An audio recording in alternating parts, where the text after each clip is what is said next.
Mu'adz ibnu Jabal meriwayatkan, tidak ada yang disesali oleh penduduk surga kecuali waktu sesaat waktu mereka hidup di dunia mereka lewatkan tanpa berzikir mengingat Allah Subhanahu wa taala.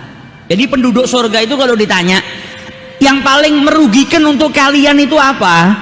Yang paling rugi bagi kami ketika kami di dunia ada sesaat waktu yang kami buang, kami lewatkan tanpa kami ingat kepada Allah Subhanahu wa taala. Padahal ini sudah di surga. Dia sudah masuk surganya Allah tapi masih menyesali ada waktu yang terlewat sesaat mereka tidak ingat kepada Allah. Lah bagaimana yang tidak di surga? Yang di surga saja masih merasa nyesal kalau ada waktu yang terbuang sia-sia tanpa mengingat Allah Subhanahu wa taala.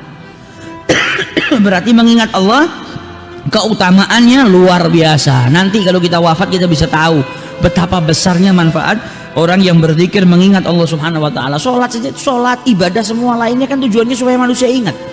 Wa aqimis shalah li dzikri, dan dirikanlah salat agar engkau ingat kepada Aku, kata Allah Subhanahu wa taala. Puasa supaya ingat Allah. Adzan kita diingatkan, subuh ingat sama Allah taala, keluar ke pasar, keluar ke kerja lupa ngurusin dunia, dengar adzan zuhur, Allahu akbar, Allahu akbar. Kita diingatkan, oh saya punya Tuhan yang harus saya sembah. Saya ini bukan hamba yang tidak bertuhan. Ada panggilan. Di saat saya lalai saya diingatkan Allahu akbar. Nggak ada yang lebih besar daripada Allah. Pekerjaan saya sedang sibuk, Allah lebih besar, Allah lebih agung daripada pekerjaan saya. Hayya 'alas shalah, ini panggilannya Allah, saya harus tunaikan. Kalau saya tunaikan hayya 'alal falah, saya diajak untuk kemenangan. Ini kita diingatkan. Zuhurnya selesai, kadang tergiur lagi sama urusan dunia, datang waktu asar, diingatkan lagi Allahu akbar, Allahu akbar. Gak ada yang lebih besar dari Allah. Urusanmu apapun jangan sampai menjadikan engkau meninggalkan panggilannya Allah Subhanahu wa taala. Jangan sampai membuatmu itu terlena, jangan sampai membuatmu itu lalai kepada Allah Subhanahu wa taala. Jadi kita ini diberikan sarana yang luar biasa supaya kita nggak lalai. Nah kalau kita tetap lalai ya kebangetan. Sarananya sudah luar biasa. Orang lewat masjid saja itu sebetulnya ngelihat masjid itu kan sudah ingat sama Allah taala, rumahnya Allah, tempatnya orang ibadah. Tapi terkadang penyakit hati itu yuhjab, menjadikan hati kita tertutup untuk ingat kepada Allah Subhanahu wa taala. Nah, ini pentingnya kita belajar bagaimana untuk mensucikan jiwa. Kalau tidak tertutup, melihat orang sholat ya nggak sadar, melihat orang ngaji nggak sadar, melihat nasihatnya orang juga nggak sadar, karena penyakit hati yang tebal. Nah, orang yang masih diberi umur panjang sama Allah, hendaknya dia gunakan untuk terus ingat kepada Allah dalam keadaan berzikir kepada Allah Subhanahu wa taala.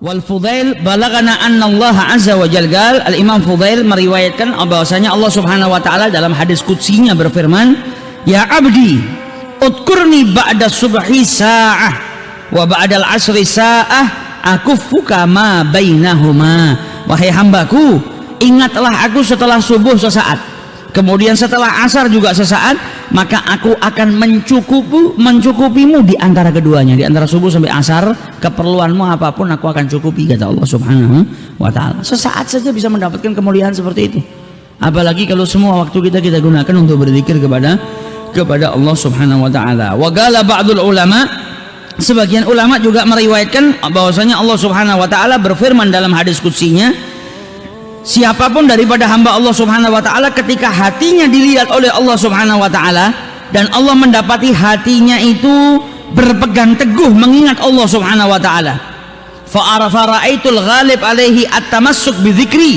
maka aku, kata Allah Subhanahu wa taala, kulihat di dalam hatinya itu dia berpegang teguh berzikir mengingatku, maka aku akan menjadi pelindung dalam siasatnya, dalam semua urusan kehidupannya Allah yang memberikan perlindungan. Wa kuntu jalisuhu, dan aku yang menjadi tempat duduknya, tempat kawan duduknya. Aku menjadi kawan duduknya, dan aku menjadi kawan bicaranya, dan aku yang menjadi penghiburnya. Maksudnya di sini apa? Menunjukkan kedekatannya Allah dengan orang yang di dalam hatinya banyak berzikir kepada Allah. Sampai diibaratkan aku menjadi teman duduknya, menjadi kawan bicaranya. Berarti saat itu orang tersebut dalam keadaan yang sangat dekat dengan Allah Subhanahu wa ta'ala. Kemudian dikatakan oleh Al-Hasan, bahwasanya zikir ini banyak macam-macamnya, banyak derajat-derajatnya. Tapi zikir mengingat kepada Allah Subhanahu wa taala yang paling tinggi derajatnya adalah ketika engkau berzikir dan ingat Allah dalam keadaan atau dalam sesuatu yang di hadapanmu yang ada perkara yang haram. Biasanya orang itu kalau zikir sama Allah dalam keadaan gak ngapa-ngapain kan gampang. Dalam keadaan taat ya ingat sama Allah taala. Tapi kalau sudah terganggu dengan sesuatu yang haram, biasanya orang lupa. Mau berbuat maksiat gitu ingat sama Allah, wah itu susahnya kan minta ampun.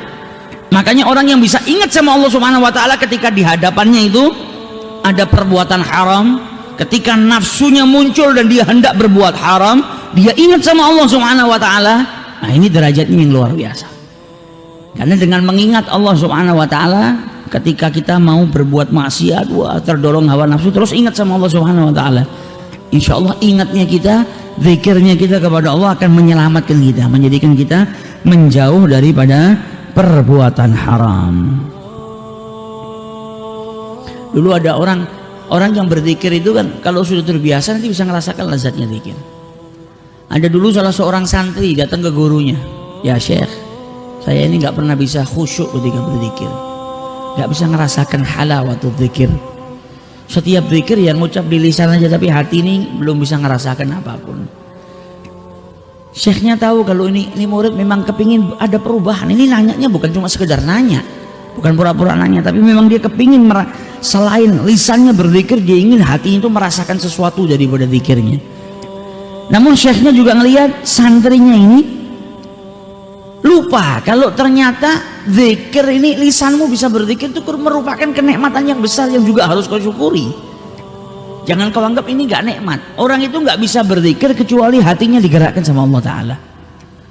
Jadi lihat betapa dermawannya Allah. Hati kita digerakkan sama Allah untuk berzikir. Kemudian kita dipermudah sama Allah untuk berzikir. Jadi semuanya dari Allah, bukan dari kita. Kita gak punya apa-apa. Allah yang mengilhami kita untuk berzikir. Allah yang kemudian memberikan jalan kita untuk berzikir. Ketika kita berzikir diampuni dosa kita, dijauhkan kita dari siksanya Allah Subhanahu wa taala. Kurang dermawan apa? Maka Syekh tadi menjawab apa? Bersyukurlah kepada Allah yang telah menghias salah satu daripada anggota tubuhmu untuk berzikir mengingatnya. Jadi walaupun engkau belum bisa ngerasakan, engkau tetap harus bersyukur. Karena apa? Tidak semua orang diilhami sama Allah mau berzikir. Tidak semua orang anggota tubuhnya dihiasi oleh Allah, oleh berzikir kepada Allah Subhanahu wa taala. Banyak orang yang nggak sama Allah, nggak diilhami, nggak diberikan taufik, nggak diberikan hidayah, akhirnya nggak pernah berzikir. Selagi engkau diberikan sama Allah, syukuri. Nah, syukurmu dan engkau sadar kalau engkau ini diberikan kenikmatan sama Allah dengan digerakkan lisanmu untuk berzikir, rasa syukurmu nanti yang akan menjadikan kau bisa merasakan nikmatnya berzikir, yang bisa merubah dari berzikir dengan lisan kemudian berzikir dengan lisan dan hati. Itu kalau kita nyadari kalau kita ini ternyata diberi kenikmatan sama Allah Subhanahu wa ta'ala. Jadi ada orang, apa manfaatnya saya ngaji, saya tiap hari ngaji yang nggak tahu artinya. Manfaatnya apa? Manfaatnya engkau beruntung dari sekian banyak manusia, ada banyak orang yang melewatkan setahun 2 tahun megang Quran, nggak pernah ngaji Quran, nggak pernah. Engkau diberi taufik sama Allah, digerakkan lisanmu untuk membaca firman-Nya Allah Subhanahu wa taala. Ini kenikmatan. Jangan kau katakan apa manfaatnya. Saya nggak tahu bahasa Arab, nggak tahu artinya apa, terus manfaatnya nggak ngaji. Lu engkau bisa ngaji, ini sudah kenikmatan yang besar. Engkau mau masuk ke masjid ngisi waktumu untuk menghadiri majelis ilmu, itu kenikmatan besar. Nggak semua orang bisa. Banyak yang sedang tertidur lelap, banyak yang mungkin sudah mulai maksiat, banyak yang buang waktu sia-sia.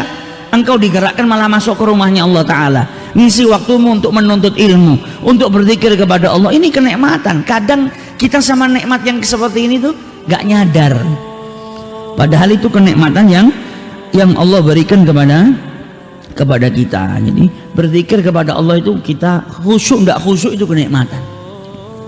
Nah kalau terus nanti lama kelamaan kita akan mendapatkan kekhusyuan. Wa yurwa anna kullu nafsin takhruju minad dunya atsya illa dzakirullah azza wajal. Diriwayatkan setiap jiwa manusia itu kalau mati jiwanya keluar daripada dunia ini dalam keadaan dahaga, dalam keadaan kehausan semua, kecuali orang yang mati dalam keadaan dzakirullah, dalam keadaan ingat kepada Allah Subhanahu wa taala. Mu'adz ibnu Jabal meriwayatkan, tidak ada yang disesali oleh penduduk surga kecuali waktu sesaat waktu mereka hidup di dunia mereka lewatkan tanpa berzikir mengingat Allah Subhanahu wa taala. Jadi penduduk surga itu kalau ditanya, yang paling merugikan untuk kalian itu apa? Yang paling rugi bagi kami ketika kami di dunia ada sesaat waktu yang kami buang, kami lewatkan tanpa kami ingat kepada Allah Subhanahu wa taala. Padahal ini sudah di surga.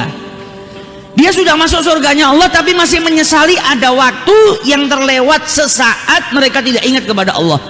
Lah bagaimana yang tidak di surga? Yang di surga saja masih merasa nyesal kalau ada waktu yang terbuang sia-sia tanpa mengingat Allah Subhanahu wa taala. Berarti mengingat Allah keutamaannya luar biasa. Nanti kalau kita wafat kita bisa tahu betapa besarnya manfaat orang yang berzikir mengingat Allah Subhanahu wa taala. Salat saja, salat, ibadah semua lainnya kan tujuannya supaya manusia ingat. Wa aqimis shalah li dzikri, dan dirikanlah salat agar engkau ingat kepada Aku, kata Allah Subhanahu wa taala. Puasa supaya ingat Allah. Adzan kita diingatkan, subuh ingat sama Allah taala, keluar ke pasar, keluar ke kerja lupa ngurusin dunia, dengar adzan zuhur, Allahu akbar, Allahu akbar. Kita diingatkan, oh saya punya Tuhan yang harus saya sembah. Saya ini bukan hamba yang tidak bertuhan. Ada panggilan. Di saat saya lalai saya diingatkan Allahu Akbar. Gak ada yang lebih besar daripada Allah. Pekerjaan saya sedang sibuk, Allah lebih besar, Allah lebih agung daripada pekerjaan saya. Hayya 'alas shalah, ini panggilannya Allah. Saya harus tunaikan. Kalau saya tunaikan hayya 'alal falah, saya diajak untuk kemenangan. Ini kita diingatkan. Zuhurnya selesai, kadang tergiur lagi sama urusan dunia, datang waktu asar. Diingatkan lagi Allahu Akbar, Allahu Akbar. Gak ada yang lebih besar dari Allah. Urusanmu apapun jangan sampai menjadikan engkau meninggalkan panggilannya Allah Subhanahu wa taala. Jangan sampai membuatmu itu terlena, jangan sampai membuatmu itu lalai kepada Allah Subhanahu wa taala.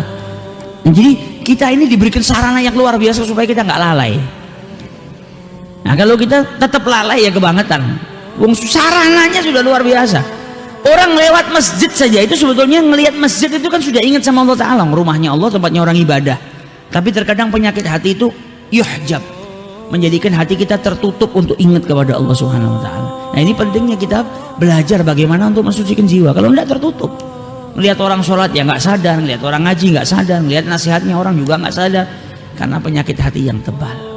Nah, orang yang masih diberi umur panjang sama Allah, hendaknya dia gunakan untuk terus ingat kepada Allah dalam keadaan berzikir kepada Allah Subhanahu wa taala. Sebagaimana diriwayatkan dulu ada 3 orang datang kepada Nabi Muhammad. Ada 3 orang datang ke Rasul sallallahu alaihi wasallam, 3-tiganya masuk Islam di tangannya Rasulullah.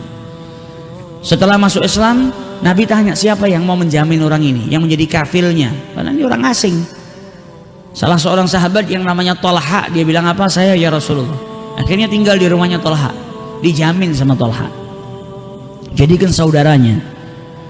Ketiga orang ini yang pertama keluar ikut perang, meninggal dalam keadaan syahid. Yang kedua juga sama, ikut perang, setelah itu beberapa waktu ikut perang, meninggal dalam keadaan syahid. Kemudian yang ketiga nggak ikut perang, meninggal di ranjangnya. Jadi di rumah nggak perang nggak apa ya, karena usia.